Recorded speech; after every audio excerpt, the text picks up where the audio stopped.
वैजापूर तालुक्यातील गोदातीरी वसलेल्या श्री क्षेत्र रामेश्वर देवस्थान येथे श्री क्षेत्र गोदाधाम सरला बेटाचे महंत हिंदू धर्मरक्षक हभप रामगिरी महाराज यांच्या उपस्थितीमध्ये सप्तकृषीमध्ये होणारा गंगागिरीजी महाराज अखंड हरिनाम सप्ताह वर्ष 178वे नियोजित रामेश्वर देवस्थान जागेची पाहणी कार्यक्रम आयोजित करण्यात आला होता। यावेळी श्री क्षेत्र सरला बेटातील महाराज मंडळी व सप्तकृषीतील भाविक भक्त हजारोंच्या संख्येने उपस्थित होते।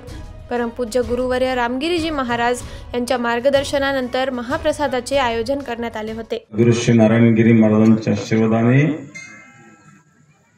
178वा असणारा अखंड हरिनाम सप्ताह या हरिनाम सप्ताहाच्या या जागा पाहणीच्या या कार्यक्रमामध्ये रामेश्वर मंदिर पंचक्रोशी शनी देवगाव चेंडूफळ बाजारठाण आवलगाव हमरापूर कमलपूर बामाठाण आणि परिसरातील इतर बाकीची सर्व गाव